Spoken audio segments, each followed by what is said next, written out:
Hello, listeners, viewers. What's your favorite scary movie?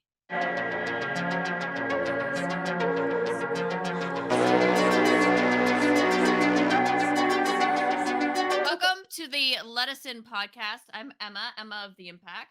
I'm Justine, just enough. And I'm Crystal, aka Creepin' It's Spooky. And surprise, Sydney, it's our Scream franchise episode. Nailing it. The fact that you're like leaning in so hard, it's the dedication for me. I Yes. love the Ghostface voice. That's one of the best parts. It's So what good. sells it. It's what sells it, right? Yeah. So It we've is. got our usual facts and trivia going to be strewn into us talking about the movies. Imagine taking a horror test from Emma Scream style. Everyone would die. Literally, Oh my literally God. everybody would Oh die. my God. Yeah. Okay, here's a question Oh, for you if you don't want to see your friend gutted like a fish. What is. Are you all right? It's so good. Time is ticking, Sydney. I have I'm a so question. Now I impressed. have a Scream question. I have a Scream. Okay. Bring it. What company did the ghost face mask come from? We're gonna give this Fan to the World. because we just talked. Ah, you're you're wrong. You're wrong. We just talked about it. Wrong. Go ahead. I can't Kat. remember what it was. Wrong. Fanboy, fangirl, fan world. It's No. something like that. Wrong, Crystal. It was Fun World, which was World. found in Oh, I was which so was close. found by which was found by accident in where the house in Shadow of a Doubt was shot, and they made other ghost faces. If you see the preemptive designs that they were planning for Ghostface, a lot of them are pretty elaborate. There's some that lean more science fiction, but it really little was racist. that I didn't see one, but maybe. Or you're What talking a- about you're talking about the black, robe. yeah, the robe. Yeah, that they were Mhm, originally mhm. wanted white robes because he was a ghost. But the masks had a lot of different designs. I don't know if it's the casting director or art production. She came across the mask where they shot Shadow of a Doubt, the Hitchcock movie. She happened to be in, and they didn't really know where it was from. And so they knew they didn't have the license for it. So they were doing a different version of the mask, enough to get away with it. But none of them looked right. None of them looked right. But they found like a little small tag and that said Fun World on it, which was a like small kind of mom and pop place in New England, and it all worked out for the best. They didn't even sell the rights to them on it. So Fun World, I believe, to this day still owns the Ghostface trademark. Oh, that's very interesting. I didn't know that. Although I think they have released it to some licensing because I see it everywhere. I'm wearing a shirt that this isn't Fun World.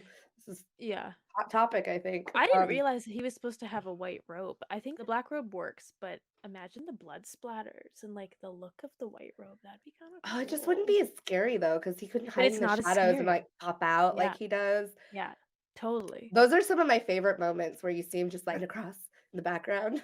Yeah. Yeah, totally. Which I see it happens in the trailer, and like that trailer, that's a good trailer. The new one? It is. Should we talk about that yeah. first? Because like Yeah, let's talk about that trailer. We won't get into predictions, but I do want to Yeah. talk about the trailer a little bit. I'm not kidding. The Yeah. ghost face. I don't know what it is, but this ghost face has some swag. Like he is. Yeah. It's I a don't problem. know. I don't know. You I don't don't know? see it. You do. Oh, I do. There's a confidence with this one. I don't know. so much confidence. Yeah, it's Yeah. like this predatory guys- confidence. Are Yeah. you guys saying there's something different about this one? There is. Okay. There But is. I want to know what it is. I want to know what the difference Me is. too. I Me too. I can't wait to get into the predictions because I have Yeah. some ideas, but he's sexy. I always thought Ghostface was sexy, obviously, but this is over the top. Stop. Yeah, this is one It is trailer a into it. walk. I a, gotta like, say, forward. Ah, sexiness yeah. aside, I think what really sold me, because I wasn't crazy about 5. I didn't hate it. But Scream's not my favorite franchise, but I think it was a really well crafted trailer, which is not something I usually am looking for, except was. when you obviously don't want them to give too much away. But I think what really sold me was how they cut the subway scene, which was reminiscent of Scream 2 when Sydney's rehearsing Agamemnon as Cassandra. Yeah. So yeah, hopefully with they the add some flashing. more mirroring and allegory like they did in Scream 2 with the whole Cassandra being able to see the future and no one Yeah. believing her. I look forward. Yeah, I can't wait to talk about our predictions. We'll get to that because I have a lot of them. But the trailer got me hyped up. I wasn't expecting to get that hyped up. I loved the teaser. The teaser was just, I didn't need anything more than that for me No. because I did live and I thought the teaser was just a good snippet.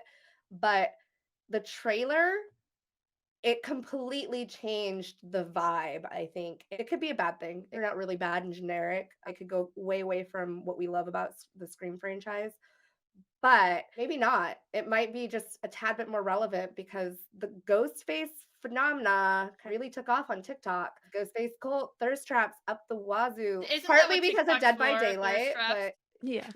it's what it's for in my feed. I don't know about you, Emma, but there was a huge phenomena. In fact, it went around like the ghost face cult was a huge popular hashtag for a while, all of Mhm. last year around Scream 5. So I would suspect that they are tuned into that. These guys aren't stupid. We'll see. There was recently an article on Bloody Disgusting how there is a Bollywood version of Scream that is pretty much kind of its own thing that a listener sent the link to me. It's going to be on Screambox soon. So something Ooh, maybe worth checking we out. I gotta, haven't seen yeah. it, but I do definitely So think they want us to think that Gail dies. I don't know if she does or not, but they want us to think that. they want us to think a lot of Yeah. people die. They do that in every trailer too, though. That is right in line with the franchise. That's what they do, Um, yeah. the Scream franchise is my favorite franchise of all time. It's my most rewatched franchise. The only one that comes close is maybe the Alien franchise is close. It still doesn't, I don't know. Scream, I watch it so much. And now that my daughter loves them, even more. I love horror comedy. I love horror and the comedic aspects that make fun of tropes that are on the nose sometimes, that make me feel like I'm part of the story because it feels like they're talking to me. They're like winking at me with this film. I think it speaks to the heart of the horror community quite well. And Wes Craven was very good at that. And so is the writer. They just know how to reach the horror audience because he did write The Faculty. We talked about that during trivia. He Yeah. also wrote The Faculty. Kevin Williamson, yeah. Yeah, Kevin Williamson. And that Oh, one that's a good also plays segue. on Do you guys want to tropes. hear about the beginning Yeah. a little bit? Crystal, and you want to talk about your feelings about the franchise? Oh, about the Oh, franchise in well, general. it's one of my favorites too. I grew up with it. These are actually my original VHSs that I've had since the movie That is first came so out. cool. Fun fact. Yeah, I have all the first 3 anyways, not the rest of them. But yeah, I've watched this franchise probably the most, actually absolutely the most. I'm the same as you, Justine. I've watched it multiple times a year, front to back. I can't get enough of it. It's just a comfort movie. It's a comfort franchise. Same. Yeah. Brings me joy. And Ghostface is my favorite villain because of Yeah. sexy. Yep. All right. There's a misconception. There's the misconception that I am a Scream hater, which is not the truth. It's just that in comparison to Crystal and Justine, I've seen like a hater. I like Scream. I do. This is one of the rare instances where I have this feeling because I am a glutton. I love dumb sequels and I love the Scream sequels, but none of them ever match up to that first one for me. None of them ever even come close to the succinct tightness that is the first one. I feel like everyone after just loses itself, even though Wes Craven is directing up until 4 and Williamson is except for 3, didn't do 3. It loses its spirit a little bit for me. But I do remember being a kid in the 90s and ghost face costumes everywhere. Even like the cheap like local general stores would have some Remember the ones that would bastardized version bleed? of ghost face. Yes. Yeah. Yeah. Those were fun. So I have nostalgia for it. I'm a big fan of the cast, but it's just not my favorite in particular. But I love it. And I always forget how much I do like it. Like in around 2010, someone's like, "Hey, let's watch Scream," and I'm like, "It's not really my favorite." And they're like, "Are you kidding? It's like made for people like you." And they were right. I enjoyed it far more than I had remembered. And again, rewatching them for this episode, I enjoyed them more than I had remembered. Ghostface is like whatever to me, except for when it's Billy and Stu. It's Sydney. It's Sydney that does it for me. It's Sydney. It's Dewdrop. Oh, she's so important. The core cast is phenomenal. It's And I don't think I'll ever I- forgive them. yeah. Yeah. You know. I know we'll talk about that one. We'll get there. Never forgive them. Because I am in the minority when we talk about Scream 5, and we'll get there. Do you guys want to do a rapid fire ranking for the franchise? Yes, I'm ready for We this know one. that I you came do. prepared. We know that Yeah. I didn't. I came Oh my prepared. god. Crystal said yes. And she's never like that. I knew you were gonna do it. I knew you were gonna do it. For the first Unpredictable. time in history. Fuck. Just like the movies. Except for number 5. Oh my god. Uh, All right. All right. I'm going to pull it up on Letterboxd real quick so that I can prepare for helping Emma Oh, I through. should do the same thing. Oh, yeah, because I've been really bad at remembering what I even talked about in the ranking. Ranking is, it's so bourgeois. It's Mine is bourgeois. up here. Mine's ready. It's so reductionist. And Okay, don't be alright. sorry. I'm just a snob. So for me, Okay. Scream, the first one, you can't. You're right, Emma. There isn't better. It's No. the original. It's perfect. 4 is also very original to me. I had so much fun watching 4. It is one of my favorite. Introduced one of my favorite characters, Kirby. I can't get enough of Scream 4. I think it's a blast. It made sense for the time when it came out. Like the relevance was on point for that new horror fan at that time. It's the same reason why I like 5 because I felt like that was relevant to our horror fans today. Scream 2 though, I think is one of the best sequels out there for coming like a year later. How quick that got churned out and it was so good and solid. I loved the introduction of Sydney dealing with trust issues. She was growing, like she was stronger. And I love that it brought the core closer together. And then 5, I really liked it. It felt like a nostalgia trip. It felt like it did all of the tropes and spoke to the horror community like the original and the whole franchise tries to do. I like that my heart got gutted in it. I like that I feel like it needed to kill off a character that would make me cry. I felt like that was necessary. I would have preferred Gail, whatever. Look at Crystal's face. Interesting. Yeah. Yeah. Mm. I mean, it's not perfect. I have some complaints about it. The more I watch it, the more I find things where I'm a little iffy on. So I would actually say 5 and 3 are very tied to me. 3 is starting to become more of one that I love and enjoy more because I just love Parker Posey. I think the meta aspect of them filming a stab film and having those characters opposite each other, that was the best Gale film out of all of them. That was the best Gale performance for sure. It was a Gale movie, and that was the one that you had the least amount of Sydney, which is one of the reasons why it's lower on my list. All right, That's fair. that's my ranking. Okay. Crystal? So 1 is my Mhm. first. I don't even have to talk about it. We know. I'm gonna go 2 next because again, Ooh. I think it's a great sequel. Those are my 2 most watched movies.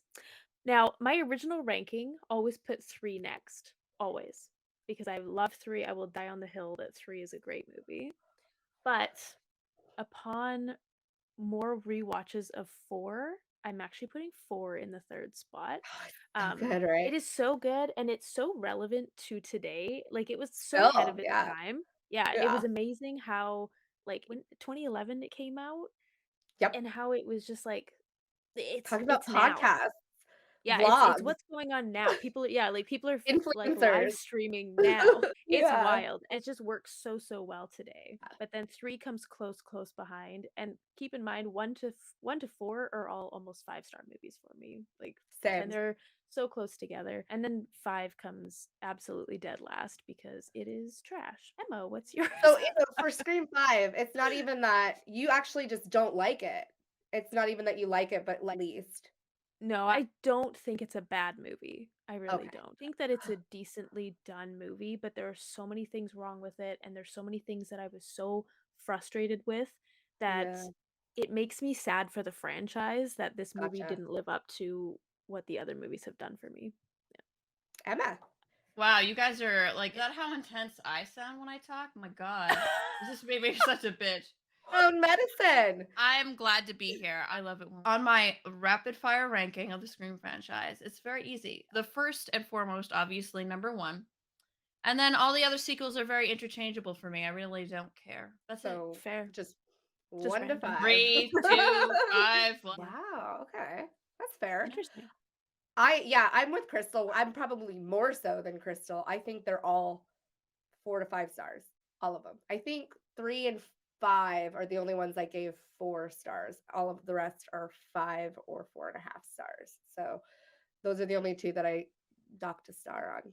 I'm mentioning Okay. the TV series in the chat. I have not seen the TV series, so I can't say. have. I tried. The first season was a no for me, so I never went back and finished it. Yeah, I never finished it either, so.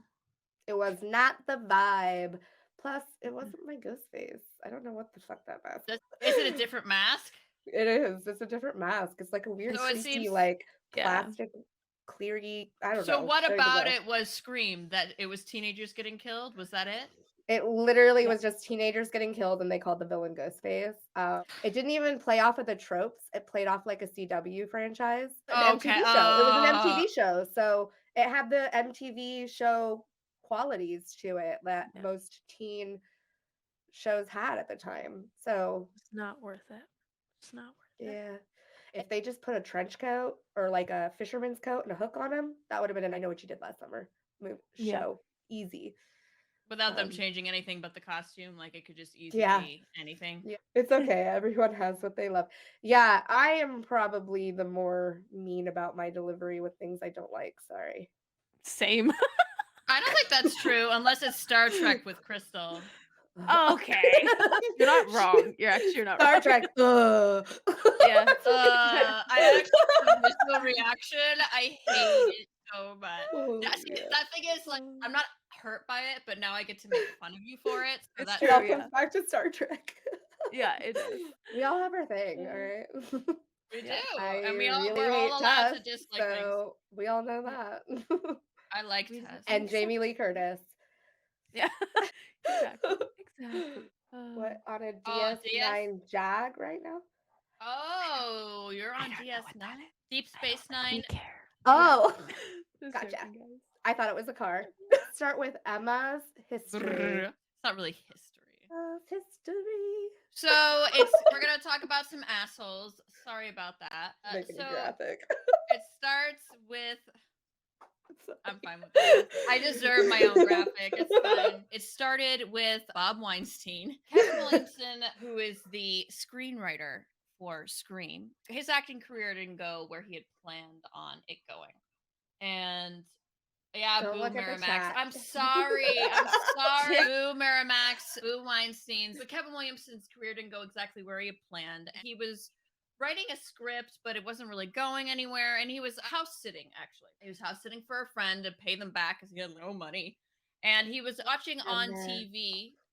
Yeah, we all. He was watching on TV about the Gainesville Ripper. It was this guy in Florida that was doing these elaborate murders. And he was having these, and I'm not going to go into the details about the particular case, but the trial was on TV, and there were some particularly gruesome details, which we're not that kind of podcast. We're not going to go into it. But so he's watching this true crime thing, and he's scared being alone in this house. He creeped himself out watching it. So he calls a friend, and they end up talking about scary movies, and that kind of transcribed into the Scream script.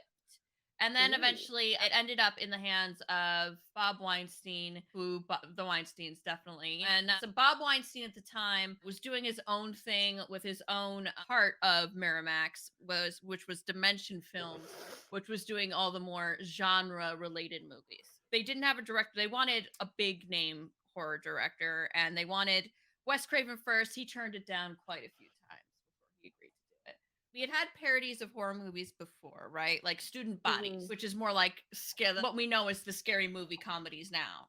And we know that a big milestone in horror comedy where something was not just a comedy that had horror things in it or horror characters in it, like Abbott and Costello Meet the Wolfman or Young Frankenstein, was An American Werewolf in London. Scream, the next thing that kind of really came into changing certain things about the genre and transcending the genre, and the fact that it is a commentary on the genre while still being a scary movie.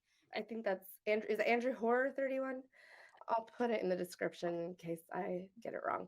He made the funniest TikTok. He has like a series where he's like, this is another untrue horror fact, where he doesn't tell you until the very end that everything he said was a lie. And they're so good sometimes. But he had a great one about Scream where he talked about how it was originally called Scary Movie. So there's a little fact in there. But it landed in somebody's hands. Like he said it was John Waters or something, but it wasn't. It was too gay. And then Oh, you Wes did tell us Craven this, picked but it up. Oh Yeah, yeah. yeah. And then Yeah. they Wes said it Craven wasn't picked gay it enough. up. It wasn't gay enough after they did some rework. Yeah. It was so funny. I literally almost teared up. I was laughing so hard at the end because I was like, wait a second, really? No way. Because So sometimes he's so good with his delivery. Yeah. even though it's probably not intentionally canon, and although a special effects artist agrees with me, and one of the editors agrees with me, and I think anybody that is, I don't know, has taste in storytelling will agree with me, is that to me, in my mind, even though it's probably not strictly canon, not that it Mhm. needs to be, Billy and Stu are husbands. Not literally, but they would be. They're They're in love. That's they're They the scream definitely definitely I in are. like. love. Yeah. At least They are Stu is in definitely love in with love. Billy Oh, minimally. for sure. 100%. For sure. I'm pretty sure Lillard has made that canon even, where he was like, I oh, think he has. definitely. Like he intentionally acted that way. Of course he did. I love Oh, I him. would love to see a John Waters directed Scream. And like Tarantino, boo. How dare he speak ill of Wes Craven? Boo. I would love to see John Waters do a Scream movie. That would be Yeah. fun. Yeah. Yeah. Let's add some John Hughes elements to some horror teen movie. Yeah, so the first Scream movie gets made, and one of my favorite facts about it is how originally Drew Barrymore was going to star, and then it was partly her idea to end up being the first opening kill and shock the audience because she was a big star at the time. Everybody knew who she was. A lot of people knew who Neve Campbell was, and they put her on the forefront of all of the advertising. So it was a really amazing opening when you don't know that. And I know that it did well for that just alone to surprise an audience like that at a time where you're talking about a film that is making fun of how tropey horror is, right? And you're still going to surprise the audience with something like that. It's just brilliant. And Drew Barrymore, we love her. It's true. So Yeah. I think she's almost more iconic than Sydney when it comes to Scream memorabilia. Like I see her face and her like with the phone more than I see Sydney. Yeah. Absolutely. It is funny that it was her idea. So she was Mhm. originally going to be Sydney. It was Drew Barrymore's idea to be Casey in the beginning. And so it comes full circle because Wes Craven a little bit does that Janet Leigh switcheroo a tiny bit in Nightmare on Elm Street. It doesn't have the same impact because Yeah. the actress Amanda Weiss wasn't as well known as Janet Leigh, but completely so with Drew Barrymore, whose face was all over the poster. Yep. Yeah, she was front and center. Oh, another funny thing about the posters, a lot of the marketing material for it, they shot way after filming. So you see things like Skeet Ulrich has like longer hair and he's got like a goatee, Yeah. which he doesn't have in the films. Which actually, I don't know. He might have it on my VHS. I can't tell. It's dark. And Probably. The one he with the was faces, he does. Yeah. Let's and he see. was Hold on. cast for looking like Johnny Depp. Ew. Yeah, he Yeah. totally See, has mustache and like a goatee, mustache. Where? long God, I have hair. mirrored. Yeah. Doesn't He even was Yeah. look on like another him in the project or movie. something. I don't know, but they brought them back for marketing material and it was well after filming had closed. Or it was way before. It might have been before filming when they started doing the photographs and stuff. But I know Actually, like well, at it's first not they even also on. thought he would be too old. Yeah. Oh, yeah. Oh. Is the killer on the other ones? The surprise killers? No, not on 2 because this is the second one, and Yeah. we know who the killers are. They're not on there. And actually, Yeah. the third one, nope, nope. And these are original. These are from the 90s. These are my I love 90s that. So VHSs. Skeet was the only one. He's the only one Yeah. who got the spotlight, killer spotlight. That's an interesting That's way to awesome. market it too, because he was on the first one. So I wonder if everybody's just automatically assumed that the killer's on the other ones, and then they never have Yeah. been. It's a good way Well, to they think. recently, I think the last two they were. Oh, they jam everybody on there But now. they put everybody on there. They're always like these headless collages. Yeah. Five. I The love 5 in the most recent one, yeah. yeah, I loved the Ridiculous. like, made posters and covers for Scream 6 way more than what they came up with. I don't mind the one where Ghostface is like in the street and it's all foggy and there's like taxis and stuff and it's just the cityscape and it's just Yeah. Ghostface down there. That one's really good. But when Yeah. they start putting everybody on there, I don't like I it know. anymore. I It's looking a prefer little the messy. more simple art. Yeah, I agree. Oh, good. The one with the Statue of Liberty knife set up for Ghostface. Oh, fan poster. One of my favorites. Stop. There was no way. If they should have just bought that from him, because Yeah. that thing went viral. And Was that I don't even think what Creepy was Duck, I that think. for? Creepy Duck? Yeah, Yeah, Creepy Creepy Duck Duck design is like incredible with their poster Yeah, designs. I love absolutely those. love them. Yeah. Was that for the current one? Yeah, for Scream No, 6. yeah, that was. He put out like fan poster concepts like last year when it was announced. I'm pretty sure he shortly works after for 5. like companies now. I think he got picked up and like actually makes. Oh, I hope posters for- so. I think hope so so. because his stuff Because is they're so always good. so fun. Yeah, I Yeah. love them. Or Yeah. not. I would, if I were him, I would just make a living selling fan-made poster art to people because yeah. people like his stuff a lot more than what people are coming out with nowadays. I would just buy his. But I guess he would probably run into licensing issues. Yes, Yeah, he would. probably. He would, unfortunately. I don't know if they can with Ghostface. I see so much Ghostface content. It's got to be a cheap license with how many people produce Ghostface content. True. So I don't know if they could. I don't know. I don't know. I don't know. It just can't say Scream 6. I don't care if it does. I just want the Statue of Liberty Ghostface poster. Yeah, I gotta get my hands on that. So Emma, you got some things you want to talk about with Scream 1?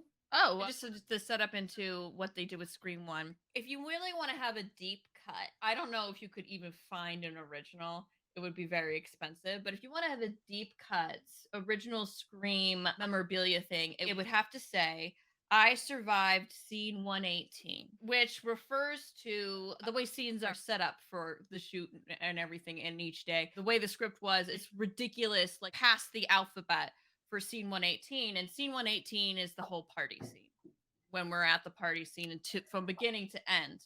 So it was quite an arduous scene to shoot. So the whole crew had a shirt afterwards that said, I survived scene 118. That is so cool.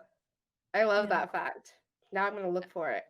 Yeah, or you could just have it printed. Or so there's got to be somebody that knows that deep cut that can. Now like, they that all probably do. tells them. No, I'm just kidding. That scene is so good though. There's so many moments in that scene that are iconic. That's the start of first one of Tatum's best lines, where she says, "Oh, these are the days I want to survive the sequel." That whole exchange happens there, and that's when it kicks off. And I love Tatum. She's one that I get sad for that she dies because I like her. Her death was so good though. Like Brutal. It's kind absolutely of brutal. it's kind so of funny creative. too. It is funny because it's It not is, even yeah. possible. But Yeah. they had to staple her to the dog door because she was so small that she kept falling through it too easily. So they stapled her shirt to the dog door to help keep her in it. My Well, yeah, if you go back and you look at it, you'll see it. You'll see it like her shirt like pulling and tugging on it because she's stapled to it. Yeah. There's a lot of pop culture references in Scream that I like. I don't understand the Richard Gere one anymore, but apparently that was like a big deal when they made that joke. But I you don't know, remember it's that joke. We talked about it in trivia. If you pause it just right, you can see his penis. no, that's that was Tom Tom Cruise. Cruise. Oh, what did All you the right say? moves. Richard Gere. Oh, Richard Gere. No, I don't remember that joke. What are you How, talking about? my grandmother says not to trust him and his beady little eyes. She doesn't think Oh, about I it. thought Oh, this was a your joke joke. from the I thought you were talking about the movie. movie. No, I was. too. There's a Richard Gere joke in the movie. I don't remember exactly how it's phrased, but apparently it was Oh. about some kind of like rumor going around that was. Oh, was it the obviously hamster not- joke? Is that what we're talking about? I don't know. That's in the but movie? I don't remember that being in the movie. I don't remember that either. joke. I remember that culturally, like in high school. I don't. With It's funny. Richard Gere, I don't remember. Yeah. Yeah, I remember. But there is a that. Richard Gere joke in there. There was a big lull with horror before 1996, and they call this like the teen horror cycle of the 90s. It's this thing phenomenon that you could actually mirror, which the newer Scream films I don't think have properly made enough commentary on it in the right way to my snobbery. It's interesting because when the 90s teen horror cycle became popular, this one, I Know What You Did Last Summer, the urban Well, legends, this one all like this kind of kicked it off, right? Did they like Falls. reboot? Yeah. Sure, everything is people would say, well, it's a derivative of Scream, all these sorts of things. But it's you can think of it as how goths got mad when The Cure became popular, and like even Yeah. the jocks were listening to Love Song and everything like that. So it's supposed to be for us. It's not supposed to be for everyone. When that's not the truth. So that's the '90s teen horror cycle because it was a big boom after Scream.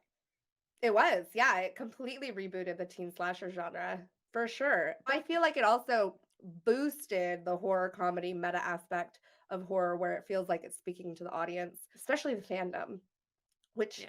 it's so hard to pull that off and be a successful film still without niching yourself. But Scream killed it because it's just meta enough to not be stupid. Ever so often, I get someone who's like, I hate Scream. It's so predictable. I'm like, yeah.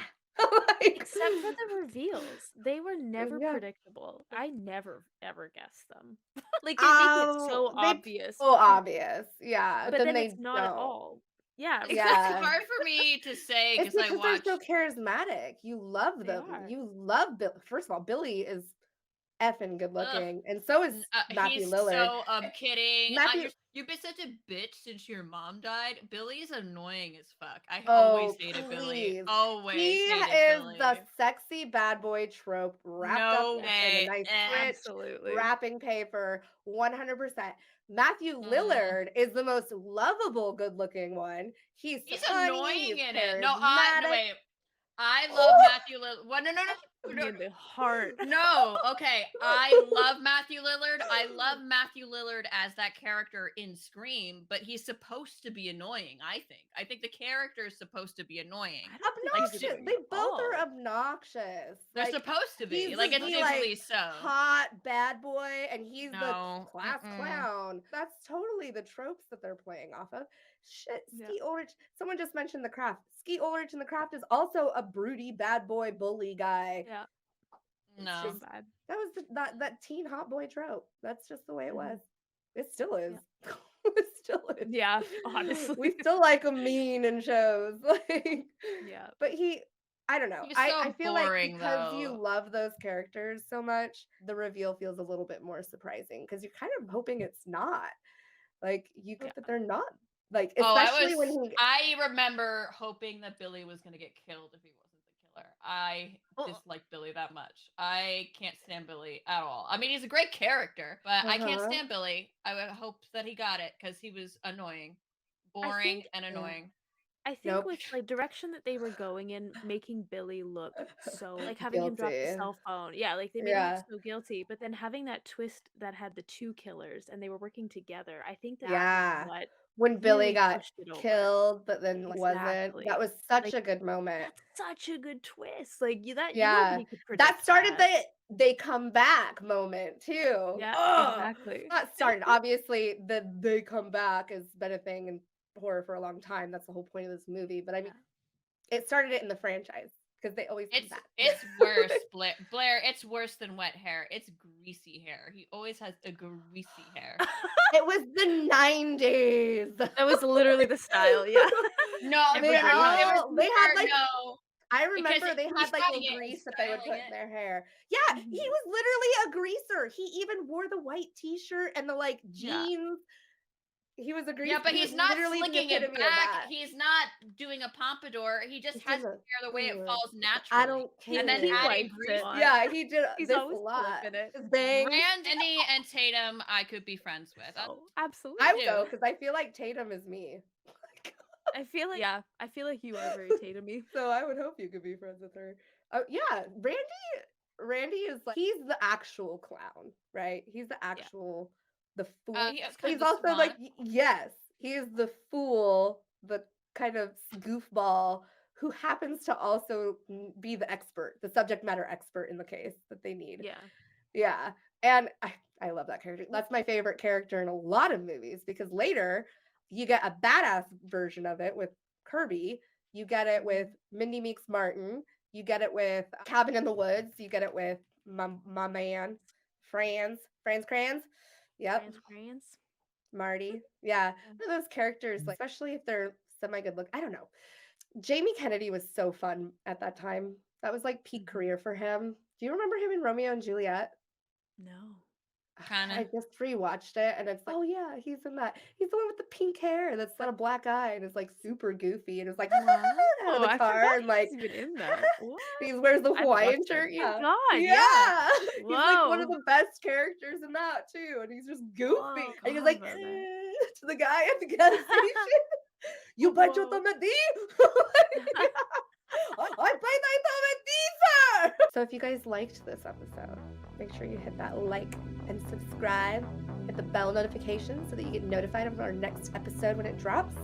If you did not watch this live on Twitch, you probably should go subscribe to our Twitch so that you can follow us there, where we do behind the scenes filming and you can see us make all of our silly mistakes before it gets edited and put on YouTube. Also, don't forget that you can join our Patreon if you want to help us support this podcast. Making a podcast does cost money. It's not a lot. Do what we need to do though. So for Twitch, the link to all of those links are there in Twitch. You guys can see it. It says links. And for YouTube, the links to all of that will be below in the description and our link tree. Go follow all of them. All of the links. Or we'll gut you like a fish. No, I'm just kidding. You're staying in there. You're keeping that in there. If that gets cut, Emma. Until next time. Bye. Bye.